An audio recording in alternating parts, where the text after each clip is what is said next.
पशु पक्षियों में और इंसानों में किस किस तरीके से अंतर है? और अपन को लगता है कि ठीक है अपन सुखी है, हो सकता है उनको लगता है कि वो सुखी है ना, तो किस तरीके से अपन उनकी मेंटलिटी समझ सकते हैं? आपको कैसे लगता है कि क्या हो सकता है?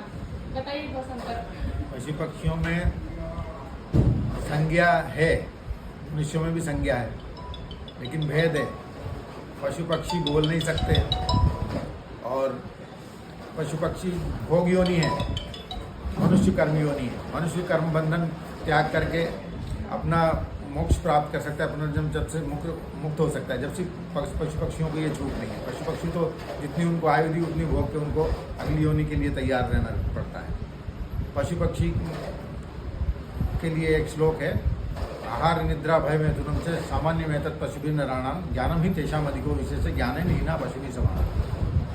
आहार मनुष्य भी करता है, पशु भी करते हैं। निद्रा पशुओं में भी होती है, मनुष्यों में भी होती है। मैथुन पशुओं में भी होता है, मनुष्यों में भी होता है।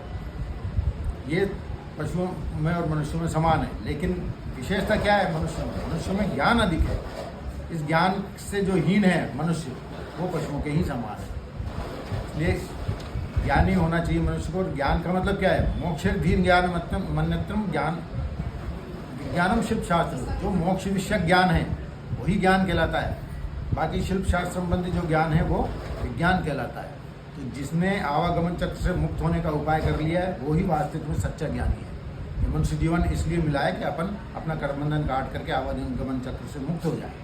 इसलिए नहीं मिला है कि बार बार मनुष्य जन्म में दूसरे पशु पक्षी योनियों कीट पतंग योनियों में घूमते रहें। तो ये ज्ञान तो बस वो जो मोक्ष संबंधी ज्ञान है वो तो अधिकतर मनुष्यों में देखा ही नहीं गया। हाँ। ना तो वो जानवरों जैसे हो गए, वो तो एक हाँ, तरह से भाई बिल्कुल। 100 में से अपन 10-20% कह सकते हैं। बिल्कुल, ये गीता में कहा है ना इसके लिए। डायरेक्शन में जा रहे हैं या इसकी तरफ ध्यान देते हैं। तो बाकियों में तो फिर उन मनुष्य पशु पक्षियों से भी गायब हो गए, क्योंकि उनको सुख दुख सब कुछ उनसे ज्यादा अनुभव होता है ना। दुखी भी रहते हैं और सिंपल चीजों से भी दुखी रहते हैं। सात्विक राजस तामस 3 प्रकार की अपनी प्रकृति है। तो उस प्रकृति को लेके मनुष्य जन्म लेता है, उस प्रकृति के अनुसार कर्म करता है।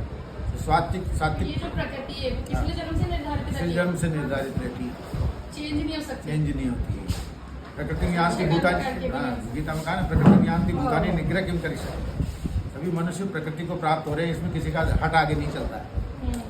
जब अर्जुन से भगवान कह रहे हैं यदि तू ये सोच रहा है कि मैं युद्ध नहीं करूँगा तो कुछ नहीं होगा, तो स्वभाव जन कौनते निबद्ध स्वेन कर्मणान कर्तुम नेच्छति यन्मोहात् करिष्ठस्य सब